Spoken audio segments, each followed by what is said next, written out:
Shalom Ubracha, nous poursuivons avec la 22e Mishnah du 4e Pérek. Ouaya Omer, la Mishnah nous enseigne que Rabbi Eliezer HaKappar avait l'habitude de dire aussi Hayilodim Lamut, dire ceux qui sont nés, qui sont déjà nés, Lamut, sont destinés un jour à mourir.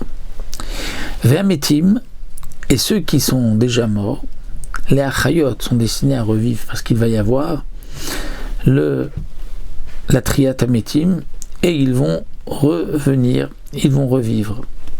Ve'achaim lidon, et Chaim, c'est-à-dire d'après certains, donc ce sont, et ceux qui donc sont revenus après Triat Ametim vont être jugés. Est-ce qu'ils vont ensuite avoir le Olam Haba ou les Dera Olam être perdus à jamais? D'après d'autres, comme il semblerait du Barthénora, Ve'achaim lidon, dire que les vivants vont être un jour vont passer en jugement, ils vont donc être jugés pour toutes leurs actions. Et Rabbi Eliezer HaKappar nous dit ce que nous allons voir par la suite, il est important, l'Eda Leodia ou l'Ivada, c'est-à-dire l'Eda de savoir par d'autres personnes, par des personnes extérieures, l'Eodia de faire savoir aux autres, V'leivada ou de comprendre par soi-même, chez où elle, que Akadosh Baruch Hu est le Dieu puissant, qui donc gouverne tout et qui a la possibilité de tout. Hu Hayotzer, c'est lui qui a créé ce monde. Ce monde était comme donc la matière devant le potier qui peut, comme il veut, la façonner. Et donc Akadosh Baruch Hu a créé tout son monde de rien, du néant, mais Aïn, donc il y a le Yesh, ce monde qui est existant de rien, avant il n'y avait rien, et donc il peut faire ce qu'il veut, Hachem. Au Yotzer ou à Boré, donc il est le Yotzer, pourquoi justement, dit le Barthénor, parce qu'il est le Boré, étant donné qu'il a créé ce monde de rien, du Yesh, mais Aïn, donc il a la possibilité aussi de Yotzer, dire comme le potier, de faire de ce monde ce qu'il veut. Ou Dayan. Et donc, j'ai sauté, ou Mevin, Hachem comprend, sait tout ce que l'homme fait, tout ce que l'homme pense.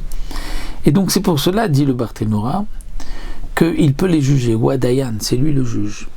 Oued, c'est aussi lui le témoin. Il pourra témoigner et dire, voici ce qu'un tel et un tel a fait.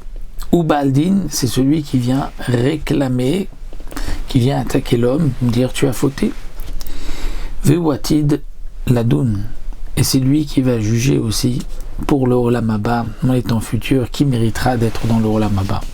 Baruch Hu, béni soit-il, et comme dit le Barthénora, puisque donc nous avons mentionné chez Ukel, c'est pas le Barthénora, mais les Farshim disent que c'est le Dieu, donc on dit le Baruch Hu, on le bénit.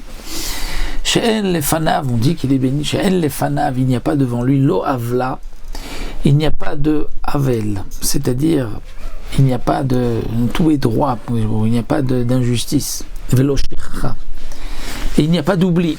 Velo masopanim, et Akadosh Baruch Hu ne va pas sourire à quelqu'un lorsqu'il n'est pas donc méritant pour lui enlever de ses avérotes, pour lui enlever de ses mauvaises actions. Velo mikar shochat, il ne prendra pas de corruption. Qu'est-ce que cela veut dire? Alors le Barthénora nous dit, il n'est pas nosepanim, c'est-à-dire il ne sourit pas même pour le tzaddik gamo, même pour quelqu'un qui est un grand tzaddik, s'il a fait une petite faute, il sera puni. Et Hachem ne prend pas de shochat. Qu'est-ce que ça veut dire qu'il ne prend pas de shochat? Est-ce qu'on va lui donner de l'argent? Non, ça veut dire le shochat de mitzvot, dit le Barthénora. On ne peut croire, j'ai fait une mitzvah, donc Hachem va accepter cette mitzvah, il va effacer des avérotes. Non. Il récompensera l'homme pour cette mitzvah et il le punira pour les avérotes qu'il a pu faire. C'est ainsi que rapporte le Barthénora au nom du Rambam. Chez Akol Shelo, et tout lui appartient. Akol Shelo, c'est donc peut-être la raison pourquoi Akadosh Baruch Hu, Akol Shelo, c'est parce que tout lui appartient. Donc toi et tout ce que tu as lui appartient, tu es obligé de faire sa volonté. Donc lorsque tu accomplis une mitzvah, il n'y a pas de raison que pour cela il va effacer une avéra, tu ne lui as fait aucune faveur, puisque toi aussi tu es à lui et c'est le minimum lorsqu'il te demande de faire quelque chose que tu dois faire. Veda et sache, Shakol les fier cheshbon. Et dire tout est en fonction du compte, c'est-à-dire, dit le Barthénoura, pruta mitzarefet cheshbon gadol. Une petite pièce, une autre pièce, ça fait une grosse somme. Donc une petite avéra ici, une petite avéra là, une autre avéra ici, en tout ça fera un grand paquet, un grand compte. Et que ton mauvais penchant ne te dise pas, ne te promette pas, te dire tiens t'inquiète pas, Sheol, c'est-à-dire l'abîme, lorsque tu vas mourir, tu vas être enterré, ne pense pas que là-bas tu auras le moyen de t'échapper et que tu pourras, une fois arrivé donc dans la tombe, que tu ne te réveilleras pas et que tu n'auras rien. Non, ça c'est ce que les minimes disaient, mais il y a une vie après le décès de l'homme. Et le Tana continue, Shal Kocha Ratanotsar, malgré toi tu as été créé. Et dit le Barthénoura, la Neshama ne voulait pas descendre dans ce monde.